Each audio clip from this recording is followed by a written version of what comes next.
નમસ્કાર દોસ્તો, સ્વાગત છે આપ સર્વનું તમારી પોતાની YouTube channel ocean coaching classes પર। મિત્રો, ધોરણ 6ના ગુજરાતી વિષયનું પ્રથમ સત્રાંત પરીક્ષા ઓક્ટોબર 2025નું કુલ 80 ગુણનું જે પ્રશ્નપત્ર છે તમારું લેવાનું છે। તેનું જે મોસ્ટ આઈએમપી પ્રશ્નપત્ર છે તેનું સચોટ અને સંપૂર્ણ સોલ્યુશન આપણે આ વિડીયોની અંદર જોવાના છે।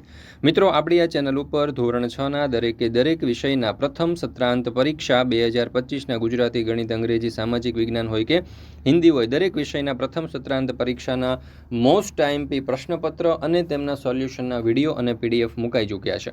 તો જરૂરથી આ પ્રથમ સત્રાંત પરીક્ષાના જે પ્રશ્નપત્ર અને તેના સોલ્યુશન છે તેનો અભ્યાસ કરી લેજો। તમારી પરીક્ષાની તૈયારી માટે, તમારી આ પ્રથમ સત્રાંત પરીક્ષા માટે તમને ખૂબ જ ઉપયોગી થશે। તમે વિદ્યાર્થીઓ છો તો પણ આ પ્રશ્નપત્ર અને સોલ્યુશન ઉપયોગી થશે અભ્યાસ કરવા માટે। શિક્ષકો છો તો બાળકોને પ્રેક્ટિસ કરાવવા માટે આ પ્રશ્નપત્ર જે છે તમને ખૂબ જ ઉપયોગી થશે। તો દરેક વિદ્યાર્થીઓએ, વાલીઓએ અને શિક્ષક મિત્રોએ અવશ્ય આ પ્રશ્નપત્ર અને તેના સોલ્યુશનની પીડીએફ મેળવી લેવી। અને હવે તો આ પીડીએફ તમે તમારા વોટ્સઅપ પર પણ મેળવી શકો છો। વોટ્સઅપ પર પીડીએફ મેળવવા માટે અહીંયા તમને નંબર આપેલો છે 7046 22 22 54। આ નંબર ઉપર તમે કોન્ટેક્ટ કરી અને આ પીડીએફ તમારા વોટ્સઅપ પર પણ મેળવી શકો છો। અને બીજી ખાસ મહત્વની અને અગત્યની વાત એ કે આપણા વોટ્સઅપ ગ્રુપમાં પણ જોડાઈ જજો, જેથી કરીને આવનારા તમામ વિડીયો અને પીડીએફની લિંક તમે વોટ્સઅપ પર પ્રાપ્ત કરી શકો। ચાલો તો જોઈએ ધોરણ 6 વિષય ગુજરાતી પ્રથમ સત્રાંત પરીક્ષા ઓક્ટોબર 2025નું 80 ગુણનું મોસ્ટ આઈએમપી પ્રશ્નપત્ર અને તેનું સચોટ સોલ્યુશન। એમાં પ્રશ્ન નંબર 1 નીચેના દરેક પ્રશ્નના ઉત્તર માટે આપેલા વિકલ્પમાંથી સાચો વિકલ્પ શોધીને લખો। 3 પ્રશ્ન છે, 3 ગુણ છે। પહેલું, નાતનો મુખી કાગડીને ક્યાં લઈ ગયો? તો જવાબ આવશે વિકલ્પ ડી, રાજા ગરુડના દરબારમાં। બીજું, ચોમાસામાં આકાશમાં શું જોવાથી બાળકોનો હર્ષ સમાશે નહીં? તો જવાબ આવશે ઇન્દ્રધનુષ। ત્રીજું, જમીન પરના યંત્રો શેનો ઉપયોગ કરે છે જેથી જમીન નીચેનું જીવન સરળતાથી ચાલે છે? તો જવાબ આવશે વિકલ્પ ડી, સૂર્યપ્રકાશને। મિત્રો, ધોરણ 3થી 8ની જે પ્રથમ સત્રાંત પરીક્ષા 2025 માટેના મોસ્ટ આઈએમપી પ્રશ્નપત્ર અને મોસ્ટ આઈએમપી સોલ્યુશન છે તેના સંપૂર્ણ સોલ્યુશનના વિડીયો અને પીડીએફ આપણી ચેનલ ઉપર મુકાઈ ચૂક્યા છે। આ દરેક વિષયના પ્રશ્નપત્ર, 2 પ્રશ્નપત્ર પણ ઉપલબ્ધ છે। રેડી ટુ પ્રિન્ટ ફોર્મમાં મળી જશે। 50 રૂપિયામાં 2 પ્રશ્નપત્ર અને તેના સોલ્યુશન તમને મળી જવાના છે। અને આ મોસ્ટ આઈએમપી પ્રશ્નો છે મિત્રો, તમારી પરીક્ષાની તૈયારી માટે તમને ખૂબ જ ઉપયોગી થશે। તો દરેક વાલીઓ, વિદ્યાર્થીઓ અને શિક્ષક મિત્રોએ અવશ્ય આ જે પ્રશ્નપત્ર છે તે મેળવી લેવા। આપણી એપ્લિકેશનમાં પણ પ્રશ્નપત્ર મુકાઈ ચૂક્યા છે અને સાથે તમે વોટ્સઅપ પર પણ પીડીએફ મેળવી શકો છો। ત્યાર પછી નીચેના પ્રશ્નોના ઉત્તર એક વાક્યમાં લખો, 5માંથી ગમે તે 4। પહેલું, હાથીએ છાયામાં આંખ ઉઘાડી તો શું થયું? ઉત્તર, હાથીએ છાયામાં આંખ ઉઘાડી તો તેણે આંબા પર લંબે ને ઝુંબે કેરીઓ લચી રહેલી જોઈ। બીજું, વરસાદની કૂતરા અને ગાયો પર શી અસર થાય છે? તો વરસાદમાં કૂતરા દોડાદોડ કરી મૂકે છે અને ગાયો અકળાઈ જાય છે। ત્રીજું, છોટુને એની મમ્મીએ શા માટે ટોક્યો હતો? ઉત્તર, છોટુ ભોયરામાં જવાના વિકટ રસ્તે જતો હતો તેથી તેની મમ્મીએ તેને ટોક્યો હતો। ચોથું, સિંધુડો પરદેશી સરકારે શા માટે જપ્ત કર્યો? તો સિંધુડોએ લોકોમાં દેશભક્તિનો પાનો ચડાવેલો તેથી પરદેશી સરકારે જપ્ત કર્યો। પાંચમું, સરઘસમાં કશીય ગરબડ નહીં થાય તેની જવાબદારી કોણ લે છે? તો સરઘસમાં કશીય ગરબડ નહીં થાય તેની જવાબદારી ટોમી કૂતરો લે છે। ક, નીચેના પ્રશ્નોના ઉત્તર 2-3 વાક્યમાં લખો। 4માંથી ગમે તે 3, જેના કુલ 6 માર્ક છે। પહેલું, કાગડીએ શા માટે કકળાટ મચાવી મૂક્યો? તો ઉત્તર, હાથીએ ગેલમાં આવીને આંબાની એક ડાળી કે જેના ઉપર કાગડીના માળામાં 3 ઈંડા હતા તેને તોડી નાખ્યા હતા। કાગડીના 3 ઈંડા ફૂટી જવાથી તેણે કકળાટ કરાવી મૂક્યો। ચાલો, ત્યાર પછી છે બીજું, શક્કરખોરો પક્ષીને કેવી રીતે ઓળખી શકાય? તો થોર, રેણ કે કોઈ ફળ, ઝાડ કે વેલ પાસે ઉડતું અને ફૂલોમાંથી મધ ચૂસતું પક્ષી જોવા મળે તો પક્ષી શક્કરખોરો છે। તેની છાતી પીળી અને એ પીળી છાતી વચ્ચે કાળો લાંબો પટ્ટો હોય છે। ત્રીજું, છોટું મોટું ભોયરામાં જવાનો શા માટે પ્રતિબંધ હતો? તો સામાન્ય માણસને ભોયરામાં જવાની છૂટ નથી, કારણ કે ભોયરાનો રસ્તો જમીન ઉપર નીકળતો હતો। જમીન પરના વાતાવરણમાં તે જીવી ન શકે। ત્યાં જવા ખાસ પ્રકારના સ્પેસસૂટ અને બૂટ પહેરવા પડે। ત્યાં હરવા ફરવા માટે ખાસ તાલીમ લેવી પડે। ત્યાં ઠંડી અતિશય હોય છે। છોટુ પાસે આમાંનું કશું ન હતું તેથી તેને ભોયરામાં જવાનો પ્રતિબંધ હતો। ઝવેરચંદ પોતાને પહાડનું બાળક કેમ માનતા હતા? તો ઉત્તર, ઝવેરચંદ પહાડ અને પથ્થરો વચ્ચે ઉછેર્યા। જમાદાર પિતાની બદલીઓ ડુંગરાળ પ્રદેશોમાં થતી એટલે એમને ખેતર, પાદર, નદી, પર્વત સાથે દોસ્તી થતી રહેતી। પહાડ ભેદંતી નદીઓ, એના ઊંડા ધરા અને ડુંગરની બખોલો તેમના બાળપણના સંગી હતા, તેથી ઝવેરચંદ પોતાને પહાડનું બાળક માનતા હતા। ડ. નીચેના પ્રશ્નોના ઉત્તર 4-5 વાક્યમાં લખો. બેમાંથી ગમે તે. કુલ 3 માર્ક્સનો પ્રશ્ન છે. પહેલું, હાથીને દેશવટો મળ્યો તેથી કપૂરી કબૂતરીની શી અસર થઈ? તો હાથીને દેશવટો મળ્યો તેથી કપૂરી કબૂતરી રોજ સવાર સાંજ આંબાની ઘેરી ઘટામાંથી દર્દભર્યા અવાજે કહેતી, હાથી ભૈયા, તને આ શું સૂઝ્યું? તે હાથીએ કરેલા અપરાધથી ગમગીન હતી, તેની હદપારીથી બેચેન હતી, તે દરેક પળ મૂંગું મૂંગું કલ્પાંત કરતી હતી. બીજો સવાલ, દ્રષ્ટિપારની સૃષ્ટિ વાર્તાના આધારે મંગળ વિશે 5 વાક્ય લખો. તો મંગળ ગ્રહના વાતાવરણમાં પ્રાણવાયુ નથી તથા તે ખૂબ ઠંડા ગ્રહ છે. આથી ખાસ પ્રકારના સ્પેસ સૂટ અને બૂટ વગર ત્યાં રહેવું કે ચાલવું શક્ય ન બને. પૃથ્વીના વૈજ્ઞાનિકોએ મંગળ ઉપર અભ્યાસ માટે અવકાશયાન મોકલ્યું હતું. તેણે લીધેલા માટીના નમૂનાના અભ્યાસને આધારે જાણવા મળ્યું કે ત્યાં જીવસૃષ્ટિ પણ નથી. ત્યાર પછી છે પ્રશ્ન નંબર 2 નીચેના દરેક પ્રશ્નના ઉત્તર માટે આપેલા વિકલ્પમાંથી સાચો વિકલ્પ શોધીને લખો. પહેલું, પર્વત તારા કાવ્યના કવિ કોણ છે? તો જવાબ આવશે વિકલ્પ એ, અનિલ જોશી. બીજું, શેના પ્રતીક સમો કેસરી રંગનો ધ્વજ પ્રકાશ છે? તો જવાબ આવશે વિકલ્પ બી, પ્રેમ અને શૌર્ય. ત્રીજું, આપણને કોણ રાખે તેમ રહેવું જોઈએ? તો જવાબ આવશે વિકલ્પ સી, ઈશ્વર. પ્રશ્ન નંબર 2 નીચેના પ્રશ્નોના ઉત્તર એક વાક્યમાં લખો. કવિ પ્રકૃતિમાં કોના દર્શન કરે છે? તો ઉત્તર, કવિ પ્રકૃતિમાં ઈશ્વરના દર્શન કરે છે. ગરવી ગુજરાત એટલે શું? તો ગરવી ગુજરાતનો અર્થ થાય મોટું, વિશાળ, ગૌરવશાળી, ઉચ્ચ ભાવનાવાળું ગુજરાત.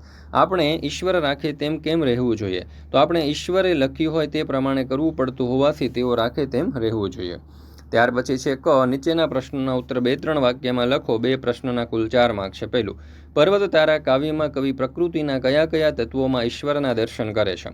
તો કવિ પર્વત, સરોવર, દરિયો, વૃક્ષો, મેઘધનુષ્યના રંગો, ઝરણા, ફૂલ, સિંહ, વાઘ, કોયલ, બુલબુલ, પતંગિયા, સૂર્ય, ચંદ્ર, તારા, આગિયા, ભમરા, મોરના ટહુકા વગેરેમાં ઈશ્વરના દર્શન કરે છે. બીજું, ગુજરાતને ગરવી કેમ કહી હશે? તો ગુજરાતમાં વિશાળ દરિયા કિનારો, મોટી નદીઓ, પ્રસિદ્ધ યાત્રાધામો, સમૃદ્ધ બંદરો, સંસ્કૃતિને ઘડનાર અનેક સંતો, લેખકો અને કવિઓ, સ્વાતંત્ર્ય સેનાનીઓ, સમાજસેવકો, સાહસિક વેપારીઓ, સમૃદ્ધ ખેતીવાડી વગેરે બાબતો હોવાથી કવિઓએ ગુજરાતને ગરવી ગુજરાત કહ્યું છે. પ્રશ્ન નંબર 2 નીચેના શબ્દોના અર્થભેદ લખો. સમ તો સોગંદ, શમ તો શાંત થવું, ચીર તો વસ્ત્ર અને ચીર તો લાંબુ, શાન તો ભપકો અને સાન તો સમજણ. ત્યાર પછી છે પ્રશ્ન નંબર 2 ખોટો વિકલ્પ છે કે અને સાચું વાક્ય બનાવો. લોકો જુદા જુદા કામ કરીને આજીવિકા મેળવે, વસાવે કે કરે? તો મેળવે એટલે વસાવે ને કરે ઉપર છેકો. ત્યાર પછી છે કહેવતનો અર્થ લખો. કપાસિયા ભરે કોઠી થોડી ફાટી જાય એટલે કે હલકી વસ્તુ ક્યાંય પણ સમાવી શકાય. ત્યાર પછી છે પ્રશ્ન નંબર 2 નીચેના શબ્દોને યોગ્ય ક્રમમાં ગોઠવી અને સાર્થક વાક્ય બનાવો. તો જો આ રીતે બનશે. અરે ધ્યાન રાખીને ચાલજે, નહીં તો પગમાં અંગારો ચંપાઈ જશે. પ્રશ્ન નંબર 2 સ્થાનિક શબ્દોને સ્થાને માન્ય ભાષાના શબ્દ લખો. ભાતું તો ભોજન. પછી છે પ્રશ્ન નંબર 2 નીચેના શબ્દોને શબ્દકોશના ક્રમમાં ગોઠવો. તો માખી, માણસ, મારામારી અને માલિક. પ્રશ્ન નંબર 3 નીચેના આપેલા શબ્દોના સમાનાર્થી શબ્દ લખો. પર્વત તો પહાડ અને આવેગ તો જુસ્સો. ત્યાર પછી છે પ્રશ્ન નંબર 3 નીચે આપેલા શબ્દોના વિરુદ્ધાર્થી શબ્દ. કાયર તો બહાદુર અને રાજીપો તો નારાજગી. પ્રશ્ન નંબર 3 નીચે આપેલા શબ્દોની સાચી જોડણી લખો. રળિયાત અને ખિસકોલીની સાચી જોડણી આપેલી છે. ત્યાર પછી નીચે આપેલા શબ્દ સમૂહ માટે એક શબ્દ લખો. કોઈ વાતનો તોડ લાવવા નિમાયેલું 5 કે તેથી વધુ માણસોનું મંડળ તો પંચ. ઝટ ન ઉકેલી શકાય એવો પ્રશ્ન તો કોયડો. ઘણે દૂરથી સંભળાઈ શકે એવું તો બુલંદ. ત્યાર પછી નીચે આપેલા રૂઢિપ્રયોગને અર્થ આપી તેમનો વાક્ય પ્રયોગ કરો. વિશાળ દિલના હોવું તો ઉદાર હોવું. વાક્ય આવશે. અમારા દાદા બહુ વિશાળ દિલના છે તેથી બધાને મદદ કરે છે. હસવામાંથી ખસવું થવું એટલે મજાક કરવા જતાં ખરાબ પરિણામ આવવું. વાક્ય આવશે. ખબર નથી શું થયું પણ બંને શાંતિથી વાત કરતા હતા. પ્રશ્ન નંબર 3 નીચે આપેલા શબ્દો સંજ્ઞાનો કયો પ્રકાર છે તે લખો. પ્રજા તો સમૂહવાચક અને ભૂખ તો ભાવવાચક. પ્રશ્ન નંબર 3 નીચે આપેલા વાક્યમાંથી વિશેષણ શોધીને લખો. લાંબુ ભાષણ સાંભળવાનો કંટાળો આવે તો લાંબુ અને મને થોડું પાણી આપતો થોડો. ત્યાર પછી છે પ્રશ્ન નંબર 3 નીચે આપેલા વાક્યોમાંથી ક્રિયા વિશેષણ શોધીને લખો. કોરોનાથી લોકો ટપોટપ મરવા લાગ્યા તો ટપોટપ. આપણે ધીમેથી જમવું જોઈએ તો ધીમેથી. ત્યાર પછી છે પ્રશ્ન નંબર 3 નીચેના વાક્યમાંથી નામપદ અને ક્રિયાપદ શોધીને લખો. મગર તરે છે. નામપદમાં મગર અને ક્રિયાપદ તરે છે. કોયલ ટહુકે છે. તો નામપદમાં કોયલ અને ક્રિયાપદમાં ટહુકે છે. ત્યાર પછી છે પ્રશ્ન નંબર 3 નીચેના વાક્યોમાં યોગ્ય વિરામચિહ્નો મૂકી અને વાક્ય ફરીથી લખો. અમે બજારમાંથી ચા, ખાંડ, ગોળ અને મસાલા ખરીદ્યા. તો અમે બજારમાંથી ચા, ખાંડ, ગોળ અને મસાલા ખરીદ્યા. એ બોલ્યો કાગળ તો હરખચંદે લખી લીધા છે. એ બોલ્યો કાગળ તો હરખચંદે લખી લીધા છે. ત્યાર પછી છે પ્રશ્ન નંબર 4 નીચે આપેલા મુદ્દાઓને આધારે વાર્તા લખો અને યોગ્ય શીર્ષક આપો. એક વાર્તા જેના કુલ 8 માર્ક્સ છે. મુદ્દાઓ અહીંયા આપણને આપવામાં આવેલા છે, બરાબર. એ મુદ્દા ઉપરથી જોઈએ, સોનાનું ઈંડું આપતી મરઘી. તો અહીંયા સરસ મજાનું તમે જોઈ શકો છો કે વાર્તા આપણે દર્શાવેલી છે. આ પ્રથમ સત્રાંત પરીક્ષાનું મોસ્ટ એમપી પ્રશ્નપત્ર છે મિત્રો. અવશ્ય આ જે પ્રશ્નપત્ર છે તેનો અભ્યાસ કરી લેજો. પરીક્ષાની તૈયારી માટે તમને ખૂબ જ ઉપયોગી થશે. નીચે આપેલી કહેવતો, સુવાક્યો, પંક્તિઓનો વિચાર વિસ્તાર કરો. પેલું, મિત્ર એવો શોધવો ઢાલ સરીખો હોય, સુખમાં પાછળ પડી રહે, દુઃખમાં આગળ હોય. તો અહીંયા તમે જોઈ શકો છો આ સમગ્ર સોલ્યુશન જે છે તેની પીડીએફ મેળવી લેજો. આ પીડીએફ જે છે તમારી પરીક્ષાની તૈયારી માટે દોસ્તો તમને ખૂબ જ ઉપયોગી થશે. દુઃખીના દુઃખની વાતો સુખી ના સમજી શકે, સુખી જે સમજે પૂરું દુઃખના વિશ્વમાં ટકે. તો આ વિડીયો પોઝ કરીને પણ તમે જોઈ શકો છો. આળસ એ જીવતા માણસની કબર છે. ત્યાર પછી છે પ્રશ્ન નંબર 5 આપેલા વિષયો ઉપર આશરે 20 વાક્યમાં નિબંધ લખો. 3માંથી 1 નિબંધ લખવાનો છે. કુલ 10 માર્ક્સનો નિબંધ હોય છે. એમાં છે પહેલું વર્ષા ઋતુ એટલે કે ચોમાસા વિશે આપણે સરસ મજાનો નિબંધ અહીંયા લખેલો છે. તમે આ નિબંધ પણ લખી શકો છો અથવા તો તમે તમારી રીતે કોઈ બીજો નિબંધ પણ લખી શકો છો. ગરવી ગુજરાતનો નિબંધ છે અહીંયા તમને દર્શાવેલો છે. ત્યાર પછી છે ઝવેરચંદ મેઘાણીનો નિબંધ આપેલો છે. તો આ પ્રથમ સત્રાંત પરીક્ષાનો દોસ્તો મોસ્ટ એમપી પ્રશ્નપત્ર અને તેનું સોલ્યુશન આપણે અહીંયા તમારી સમક્ષ રજૂ કરેલું છે. પ્રશ્ન નંબર 5 નીચે આપેલા ગદ્યખંડ વાંચો અને પ્રશ્નોના ઉત્તર લખો, જેના કુલ 6 માર્ક છે. તો ગદ્યખંડ ઉપરથી કેટલાક પ્રશ્ન અને તેના ઉત્તરો આપેલા છે. પહેલો સવાલ, જીવનના કેટલા પ્રકાર છે? તો જવાબ આવશે કે જીવનના 3 પ્રકાર છે. કયો પ્રકાર દુનિયામાં સર્વત્ર છે? તો બીજાને મારીને જીવવાનો પ્રકાર દુનિયામાં સર્વત્ર છે. ત્રીજું, જીવનનો બીજો પ્રકાર કયો છે? તો પરસ્પર સહકારનો જીવન પ્રકાર બીજો છે. પરસ્પર સહકારનો જીવન પ્રકાર બીજો છે. ત્યાર પછી છે કયા પ્રકારનું જીવન શ્રેષ્ઠ છે? તો સ્વાર્પણ માટે જીવવાનું જીવન શ્રેષ્ઠ છે. જીવનની સર્વોચ્ચ સાર્થકતા શામાં નથી? તો પરસ્પર સહકારમાં જીવનની સર્વોચ્ચ સાર્થકતા નથી. ને ગદ્યખંડને યોગ્ય શીર્ષક આપો તો જીવનનો પરમ ઉદ્દેશ. મિત્રો, આપણી આ ચેનલ ઉપર ધોરણ 6ના પ્રથમ સત્રાંત પરીક્ષા 2025ના ગુજરાતી, ગણિત, અંગ્રેજી, વિજ્ઞાન, સમાજ, હિન્દી દરેક વિષયના મોસ્ટ એમપી પ્રશ્નપત્ર મુકાઈ ચૂક્યા છે. અને દરેક વિષયના 2 પ્રશ્નપત્ર અને તેમના સોલ્યુશન આપણે તૈયાર કરેલા છે, જે પરીક્ષાની તૈયારી માટે ખૂબ જ ઉપયોગી થશે.